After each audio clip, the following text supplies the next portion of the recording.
எமர்ஜென்சிக்கு தான் நார்மல் இதெல்லாம் வேணாம். கட் பண்ணுறாடே. என்ன காசை கொடுங்க ப்ரோ, உங்களால் முடிஞ்சது கொடுங்கன்னு வாங்குறீங்களா?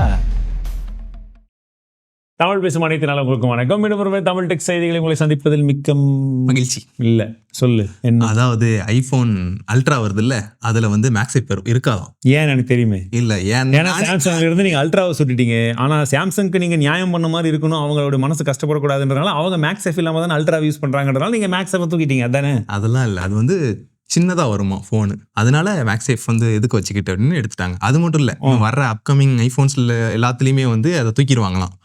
ஐயோ, அது ஏன்னா காசு கட்டிங்க. யாருக்கு? நமக்கெல்லாம் இல்லை.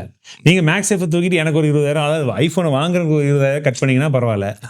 அதெல்லாம் வேணாம். அடுத்தது வந்து ப்ராஃபிட் கட்டிங்னு சொல்லுங்கள். ப்ராஃபிட் கட்டிங் கூட கிடையாது, ப்ராஃபிட் எக்ஸ்ட்ரா தான் போடுவீங்க நீங்கள். ப்ராஃபிட் புக்கிங் இல்லை, ப்ராஃபிட் உங்களை ப்ராஃபிட்டே எக்ஸ்பேண்ட் பண்ணுறீங்க. Profit expanding this is. அடுத்தது போயிடலாமா? அடுத்து வந்து மேக்புக் அல்ட்ராவில் வந்து டச் ஸ்க்ரீனோட வருமா? வாய்ப்பே இல்லை. மேக்புக் அல்ட்ராவே எனக்கு தெரியாது. மேக்புக் அல்ட்ரான்னு ஒன்று வராது. ஆமாம், ஆனால் லீக் இருக்குது, பார்ப்போம். நீங்கள் ஒருத்தர் மட்டும் தாண்டா பழத்தில் வந்து பேர் லீக் ஆனாலும் ஒரு எஸ் ஆட் பண்ணாலும் லீக்குன்றீங்க, போட்டாலும் லீக்குன்றீங்க. அது சொல்லுங்க. அதுதான் ஆப்பிள். அது மட்டும் இல்லை, அடுத்த வருஷம் ஆப்பிள் இல்லை, அது ஆப்பிள். என்ன இப்படிலாம் வச்சு காலேஜில் சொல்லிட்டேன். சொல்லு. அடுத்த வருஷம் வர்ற ஐஃபோனில் வந்து மேஜர் ரீடிசைனிங்லாம் இருக்காதான். ஆனால் நீங்கள் இப்பயே எதுவும் பண்ணலையே. இப்போ 4-5 வருஷமா என்ன பண்ணுறீங்க? 17 ப்ரோவில் மாறிச்சு இல்லை, கலர் தான் மாற்றினீங்க, இல்லை டிசைனும் மாறிச்சு. ஆனால் அடுத்த வருஷத்தில் வந்து பெசல்லெஸ் குவாட் கவ் டிஸ்பிளே மட்டும் கொண்டு வர போகிறாங்களாம். அதாவது வந்து குவாட் கவாக கொடுத்தாலே அது பெசல்லெஸ் மாதிரி தெரியும், அதை கொண்டு வந்து ஏமாற்ற போறீங்க. பெசல்லெஸ்ஸாக இருக்குமா உண்மையாவே? கண்டிப்பாக இருக்கும். இது வரைக்கும் ஒரு தடவை கூட நீங்கள் பெசல்லெஸ்ஸை கொண்டு வரலடா. ஷாமி கூட வந்து பார்த்தீங்கன்னா மீ மிக்ஸ்ன்னு சொல்லி ஒன்று கொண்டு வந்தோம், தெரியுமா உனக்கு? நாங்கள் கேள்விப்பட்டிருக்க மாட்டோம். நாங்கள் இப்போ தான் டிஸ்பிளே சைஸை பெசல் சைஸை கொஞ்சமாக குறைச்சிருக்கோம். அடுத்த வருஷம் நல்லா குறைச்சிடும். கரெக்டாக. ஸோ சாம்சங் வந்து பார்த்தீங்கன்னா அவங்களுடைய Q1 அந்த இதில் வந்து பார்த்தீங்கன்னா பயங்கரமான ப்ராஃபிட்டாக வந்துருக்குது. எப்படிப்பா இவ்வளோ ப்ராஃபிட் சாம்சங் எடுத்தாங்கன்னு சொல்லி யோசிச்சு பார்த்தீங்கன்னா இதுக்கு மோஸ்ட்லி மெமரி அப்படின்றது போல சொல்கிறாங்க. மோஸ்ட்லி கிடையாது, எல்லாமே வந்து மெமரி தான்.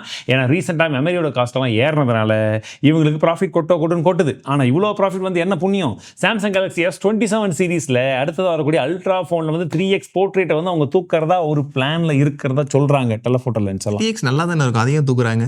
நல்லா தான் இருக்கும். உங்களை மாதிரி இவங்களும் எதுவுமே பண்ணாமல் அதையே வச்சு ஓட்டின்னுக்கிறாங்க பல காலமாக. நாங்கள் மேக்ஸைப் தூக்குற மாதிரி நாங்கள் திட்டினே இருக்கிறோம்ல, கொஞ்சமாக ஏதாச்சும் உருப்படியாக கொடுக்கணும்ல, ஒழுங்காக இருக்கிற மாதிரி கொடுக்கணும்ல. பழம் தான் அப்படி இருக்குதுன்னு பார்த்தா சம்சங் அப்படி இருக்குது. எதுதான் உடம்புக்கு நல்லது நாங்கள் வாங்குறது? அடுத்ததாக விக்கி என்ன கேட்டிருக்காருன்னா, ask mister detail smart phones are hiking their mobile prices silently. Do you know about this? Can you tell us how far it has been increased based on the brands அப்படின்றது போல கேட்டிருக்காரு. அதாவது மொபைல் ஃபோனுடைய விலைகள்லாம் ஏற்றமாக இருக்கிறது, இதை பற்றி உங்களுக்கு தெரியுமா அப்படின்றது போல கேட்டிருக்காரு. நம்ம தொடர்ந்து எல்லா டெக்னிக்ஸ்லையும் இதை சொல்லிக்கிட்டே இருக்கிறோம்.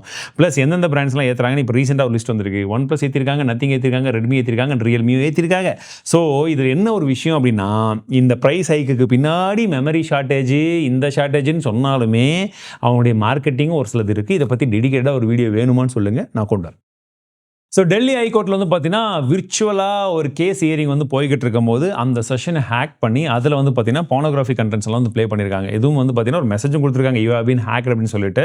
அண்ட் ரிப்பீட்டடாக அது ப்ளே ஆகும்போது வந்து பார்த்தீங்கன்னா கம்ப்ளீட்டாக வந்து அது ஸ்டாப் பண்ணியிருக்காங்க. ஸோ இது வந்து இந்த சைடில் ஒரு நியூஸ், பட் நான் என்னோட கண்ணோட்டம் வேறு மாதிரி இருக்குது. எப்படின்னு பார்த்தீங்கன்னா, இந்தியாவில் இந்த செக்யூரிட்டியை சார்ந்த ஒரு சில விஷயங்களுக்கான முக்கியத்துவம் அப்படின்றது இங்கே ரொம்பவே குறைவாக இருக்குது. அது டிஜிட்டலாக இருக்கட்டும் இல்லை ஆஃப்லைனில் இருக்கட்டும், ரெண்டு சைட்லையும் அப்படி தான். இப்போ டிஜிட்டலில் பாருங்க, ஒரு கோர்ட், டெல்லி ஹை கோர்ட் விசாரிக்கிற அந்த இடத்துல இந்த அளவுக்கு இருக்குன்னா இங்க செக்யூரிட்டி லேப்ஸ் எந்த அளவுக்கு இருக்கு ஆன்லைன்ல, அப்ப ஃபயர்வால் எந்த அளவுக்கு மெயின்டைன் பண்ணிட்டு இருப்பாங்க. இதுல ஒரு மிகப்பெரிய கன்சர்ன் இருக்கு. இது இவங்களுக்கு மட்டும் கிடையாது, நம்ம போன வாரம் சொன்ன மாதிரி இந்தியா ஃபுல்லா இருக்கக்கூடிய முக்கியமான கவர்மெண்ட் வெப்சைட்ஸ் எல்லாமே முதல்ல அதெல்லாம் வந்து சேஃப்கார்டு வந்து பண்ணணும்.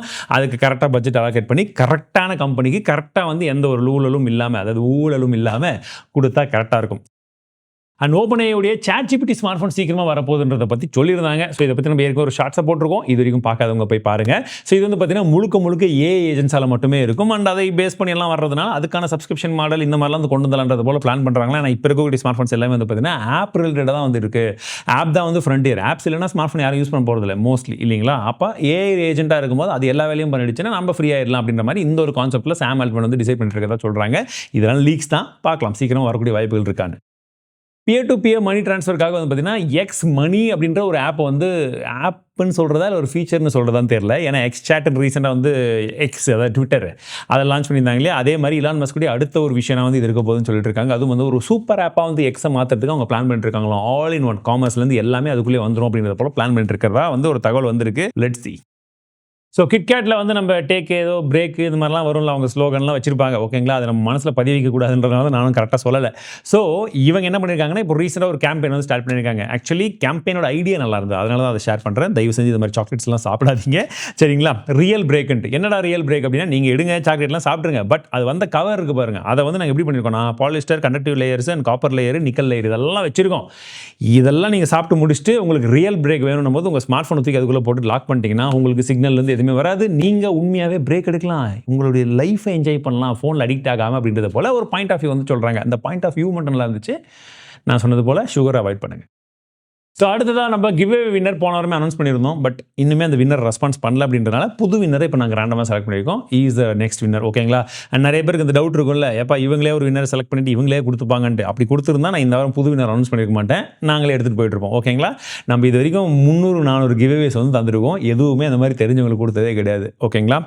இந்த வின்னரும் கம்பல்சரி இந்த அடுத்த 5-6 நாளில் எங்களுக்கு ரெஸ்பான்ஸ் பண்ணணும். டெக்னிக் ஷூட் பண்ணுறதுக்குள்ளே ரெஸ்பான்ஸ் பண்ணி அவருடைய வெரிஃபிகேஷன்லாம் அவர் கம்ப்ளீட் பண்ணணும். எஸ், நான் சொன்ன எல்லா ரூல்ஸையும் ஃபாலோ பண்ணியிருக்கேன், 100% கரெக்டாக தான் இருக்குது. கிவ்வே வின்னர் செலக்ட் ஆகிறதுக்கு முன்னாடி ரூல் டைம் என்னவோ அதுக்குள்ளே எல்லாம் ஃபாலோ பண்ணியிருக்கேன்னு ப்ரூஃப் பண்ணால் மட்டும் அவருக்கு அது கிவ்வே கொடுத்துருவோம். இந்த மெயில் ஐடிக்கு நீங்கள் மெயில் பண்ணுங்கள்.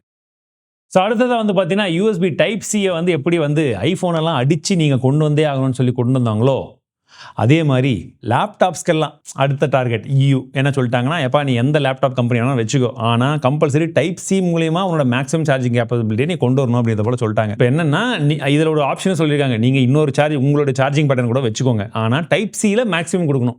அதில் 90 இதில் 90 இருக்கணும், அதில் 200 இதில் 200 இருக்கணும். ஸோ உங்களோட விடுற மாதிரி இல்லைப்பா, நீங்கள் எப்படிலாம் லாபம் சம்பாதிங்களோ எல்லாத்தையுமே நாங்கள் பிடிக்க போகிறோம். விண்டோஸ் சைடு பாருங்கள், எந்த பின்னு அந்த இது அது இவ்வளோ பெருசு பிரிக் வேறு குத்துறாங்க கருப்பு கலரில், அதை தூக்கிறதுக்கு ஒரு பேக்கு, லேப்டாப்க்கு ஒரு பேக்னு எடுத்துன்னு போக வேண்டியதாக இருக்குது. ஸோ இது உண்மையாகவே ஒரு நல்ல வரவேற்கத்தக்க ஒரு விஷயம். கண்டிப்பாக விண்டோஸில் கண்டிப்பாக மாற்ற வேண்டிய விஷயம் இல்லை, எல்லாத்துலேயுமே மாற்றணும். நீங்கள் மட்டும் என்ன ஆணி வச்சு என்ன பண்ணுறீங்க, மேக்ஸ் ஆஃபும் கொடுங்க, ஆனால் டைப் சியும் அதே ஸ்பீடில் கொடுங்க. OnePlusம் ரியல்மியும் வந்து பார்த்தீங்கன்னா இப்போ இணைந்த கைகளாக ஒன்றாக இணைந்து விட்டனர். எதனாலும் கேட்குறீங்களா, ஆக்சுவலி அவங்களுக்கு வந்து பார்த்தீங்கன்னா OnePlus பிராண்ட் ஷட் டவுன் ஆக போகுது அப்படிலாம் சொல்லிட்டு இருந்தாங்க. ஸோ இப்போ என்ன பண்ணிட்டாங்கன்னா, இவங்களுக்கு காஸ்ட்லாம் ரிடக்ஷன் பண்ணுற அளவில், அதாவது வந்து உள்ளுக்குள்ளே ஆகக்கூடிய செலவினங்களெல்லாம் குறைக்கக்கூடிய வகையில் இந்த 2 பிராண்டுடைய ஸ்ட்ராட்டஜிஸ்லேருந்து மற்ற விஷயங்கள் எல்லாமே அந்த லைனை வந்து ஒன்றா சேர்த்துட்டாங்க, R&Dலேருந்து மற்ற விஷயங்கள். பட் ரெண்டுமே தனித்தனி பிராண்டாக ஆப்ரேட் ஆகும். பட் உள்ளுக்குள்ளே பேக் சைடில் வந்து பார்த்தீங்கன்னா எல்லாமே ஒரே கம்பெனி அப்படின்றத போல சொல்கிறாங்க. எப்படி வந்து நம்ம சேனலில் ஒரே ஆஃபீஸில் தமிழ் செல்வனும் ஒர்க் ஆகும், தமிழ் டெக்கும் ஒர்க் ஆகும், ரெண்டுத்துக்கும் நான் தான் ஃபேஸ் ஆஃப் த சேனல் அப்படின்ற மாதிரி இதுவும் அப்படி இருக்குன்றது போல சொல்கிறாங்க. ஸோ நமக்கு கம்பெனி மூடாத வரைக்கும் பிரச்சனை கிடையாது. ஏன்னா OnePlus நம்பி தான் நிறைய பேர் வந்து இன்னும் புது ப்ராடக்ட் வந்து லான்ச் பண்ணிட்டு இருக்காங்க, வாங்கிட்டு இருக்கோம். ஸோ அதனால் நல்ல ஒரு பிராண்ட் வந்து விட்டுறக்கூடாது. அண்ட் யூடியூப்ல எல்லாருக்குமே வந்து பார்த்தீங்கன்னா பிக்சர் இன் பிக்சர் மோட் வந்து கொண்டு வந்துட்டாங்க. இதுக்காக நீங்கள் ப்ரீமியம் வாங்கணுன்ற அவசியம் கிடையாது. அடுத்த நியூஸ் என்ன பார்த்தீங்கன்னா, பராக் அகர்வால் பேர் பாருங்க டக்குன்னு வரமாட்டேது. பராக் அகர்வால் வந்து பார்த்தீங்கன்னா ட்விட்டரில் 2 வருஷத்துக்கு முன்னாடி CEO இருந்தார். டக்குன்னு இலான் மஸ்க் வாங்கினோடனே கம்பெனி விட்டு தூக்குனாங்க இல்லையா. அவர் வந்து பார்த்தீங்கன்னா 2 வருஷத்தில் ஒரு கம்பெனி வந்து பில்ட் பண்ணியிருக்காரு, பேரலல் வெப் சிஸ்டம்ஸ் அப்படின்ற பேரில். இது இப்போ வந்து வேல்யூ வந்து 19,000 கோடி ரூபாயில் இருக்கான் 2 இயர்ஸில்.